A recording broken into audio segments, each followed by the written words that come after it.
Ces espoirs de qualification partis en fumée, Castres, à condition de battre Northampton, pouvaient encore prétendre être reversés en challenge européen.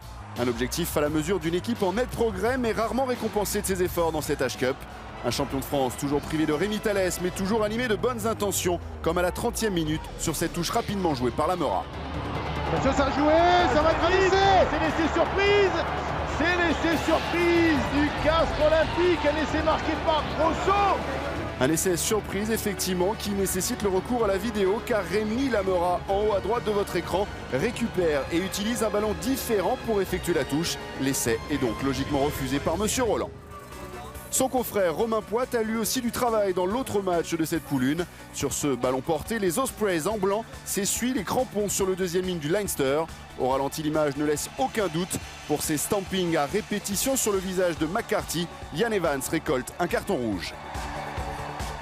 À 15 contre 14, le Leinster alors se sent pousser les ailes et accélère. Après un essai de pénalité, c'est Moore ici qui prend le trou. Jimmy Goppers a bien suivi et franchi la ligne, mais a-t-il aplati? Romain Poit, dans le doute, fait appel à la vidéo. Au ralenti, pas de doute, Goppers aplatit bien le ballon, mais sur la cheville d'un défenseur, on en reste donc à 10-3. 2 minutes plus tard, la puissance irlandaise enfin se montre efficace. Le pilier Canelli n'a besoin de personne pour inscrire le deuxième essai de son équipe. Le Leinster à la pause mène 17-3. Les quarts de finale se rapprochent donc pour les Irlandais, car en attendant le bonus offensif, ce sont les Castrais qui au retour des vestiaires dominent Northampton.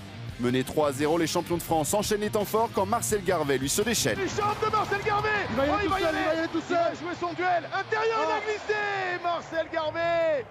Manque de réussite, manque d'efficacité, le mal est connu à Castres, qui s'en remet comme souvent au pied de Rory Cocotte pour égaliser à 3 partout.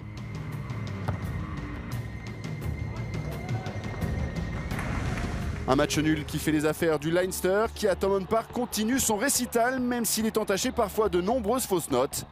Edouard Redan ici est à 2 doigts d'aplatir entre les poteaux, mais 2 doigts, c'est ce qui lui manque pour contrôler le ballon et éviter un en avant. Simple contretemps pour le Leinster qui s'offre le point de bonus offensif à 10 minutes de la fin. Plus rapide, plus percutant comme ici Madigan, le rouleau compresseur semble inarrêtable, tout comme Jordi Murphy qui avec ce 4e essai assure la première place de la poule aux Irlandais. Cerise sur le gâteau, le Leinster ajoute un dernier essai dans les dernières secondes de la rencontre par Mike Brown. 36-3 score final, le Leinster accède au quart de finale et peut encore espérer un 4e titre européen. Au Franklin's Garden, le dernier essai de Georges Pissy lui n'y changera rien. Northampton s'impose 13-3 mais dit adieu à la Coupe d'Europe. Les Sens se contenteront du challenge européen. Fin de l'aventure également pour Castres, le champion de France, malgré 4 défaites, a fait honneur à son statut et peut quitter la Coupe d'Europe la tête haute, à confirmer maintenant en championnat.